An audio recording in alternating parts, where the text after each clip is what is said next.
Hello everyone and welcome back to another edition of the GSMC Fantasy Sports Podcast, brought to you as always by the GSMC Sports Network. My name is Christopher Shepard.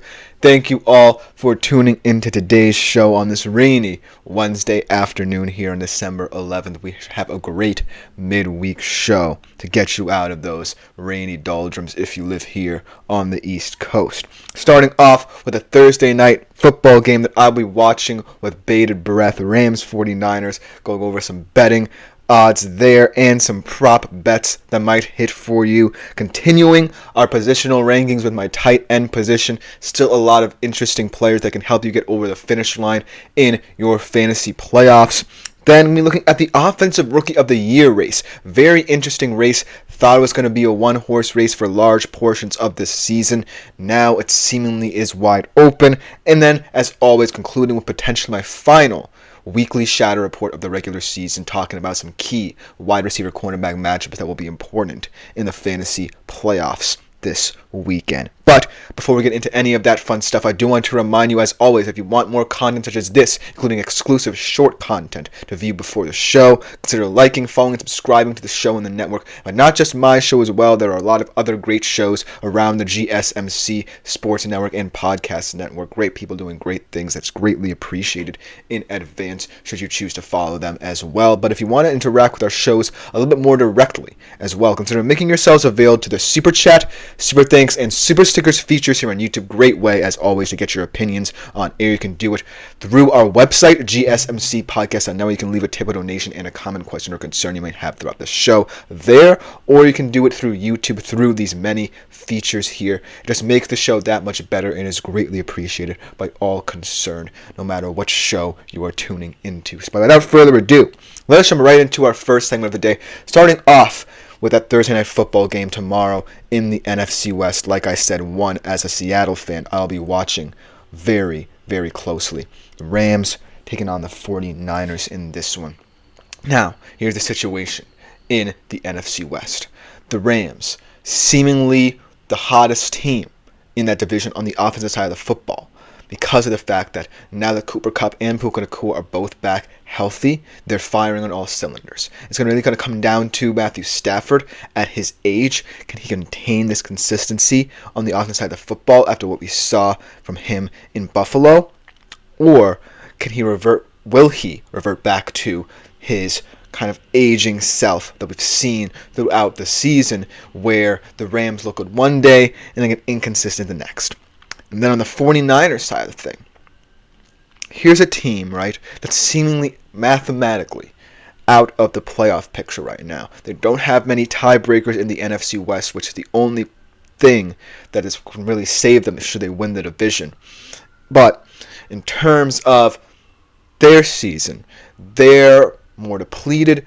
They look a little bit more decimated, and they look a little bit more lackluster in many different areas. Not as efficient scoring-wise as they were last season, and that stems down to a lot of things, right? Not having certain players in certain positions, losing people for the season, much like McCaffrey and Ayuk these past couple of weeks. And now they sit in a bizarre place where this game might not mean much for their season, right?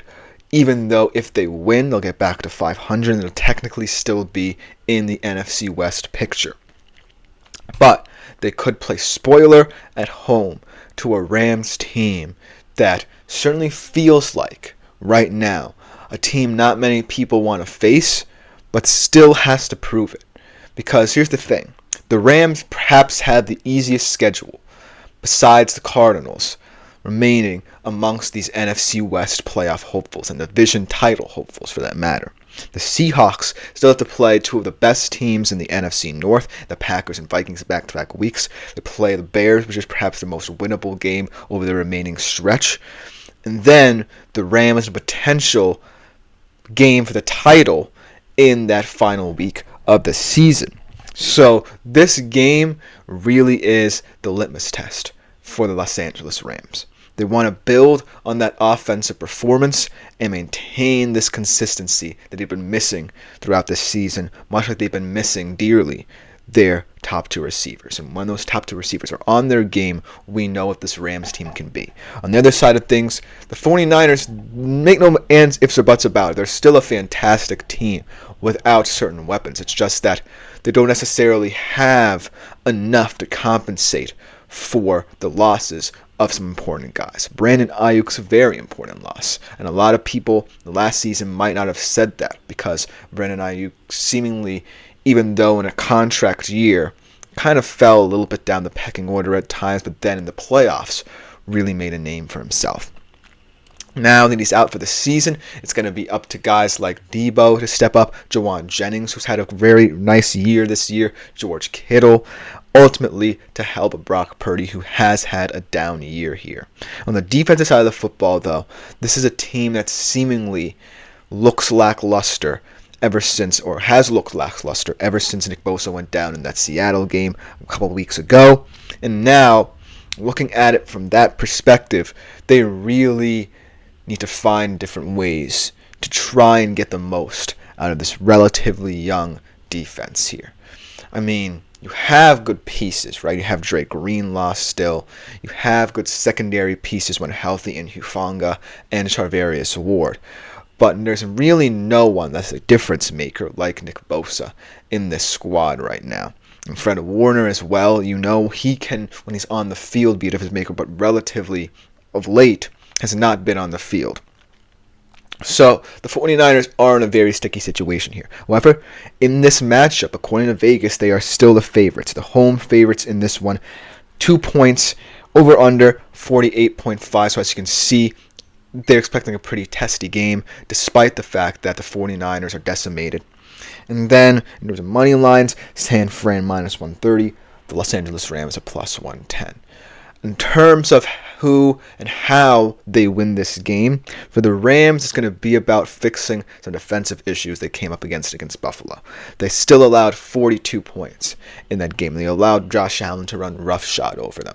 Now you have a lot of talent, young talent at that, in your defense this year. Jared Verse leading all rookies in terms of sacks and QB pressures. Braden Fisk doing his thing. Cameron Kinchin with a couple interceptions in the secondary this season.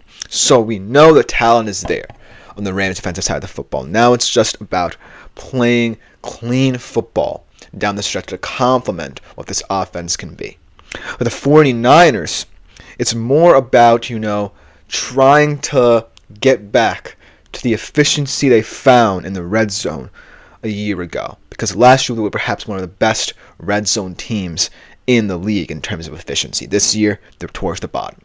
And I really know that Christian McCaffrey is a huge part of their red zone offense. Without him, it's kind of difficult to truly scheme up different matchups in the passing game to try and confuse defense, because Christian McCaffrey is the ultimate confuser when we talk about red zone efficiency.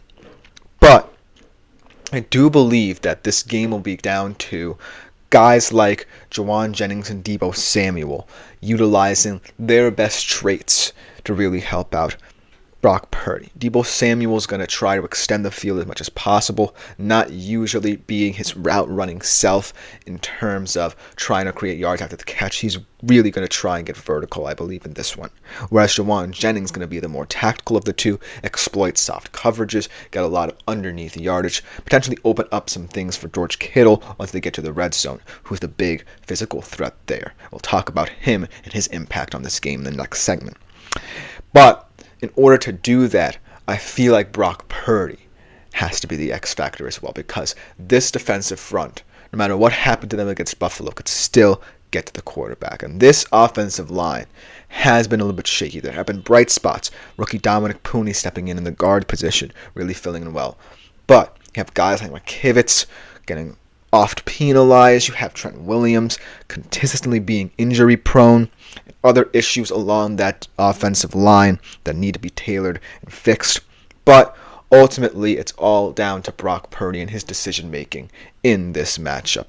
Because, yes, you can blame the offensive line, but Purdy needs to play within himself the way we know how to really suppress all the doubters in terms of this quote-unquote system quarterback talk. Because right now, it's proving to be difficult without certain pieces in this offense for Brock Purdy. And for the Rams, I feel like you have the ability to put up enough points on this defense where it's comfortable. I feel like this offense is really capable of anything right now. Kupp and Nakua look primed to drag this Rams team into the postseason by hook or by crook.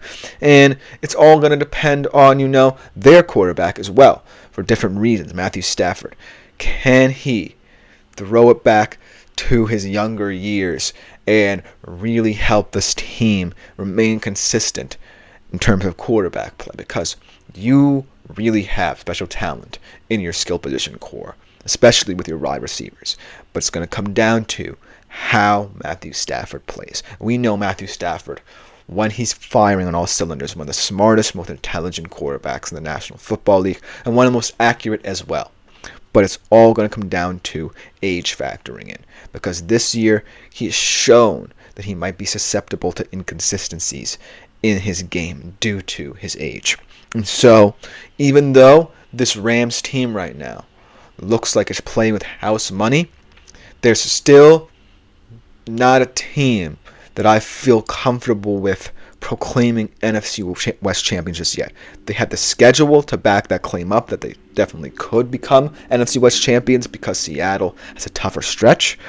But I do still think that until they put it all together on the football field, this team, I can't necessarily see winning this division.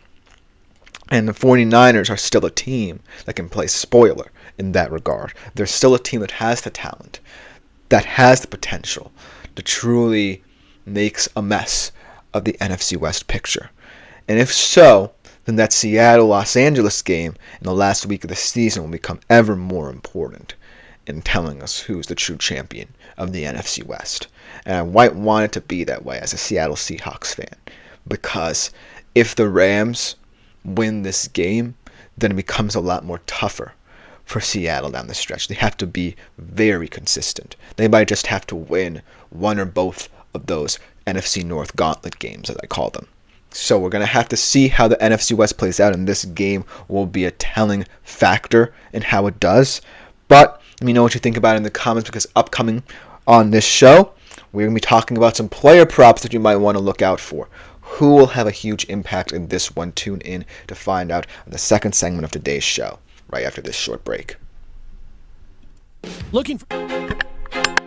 I feel like I'm losing my mind. Is everybody in the world blind? Please, Lord, give me a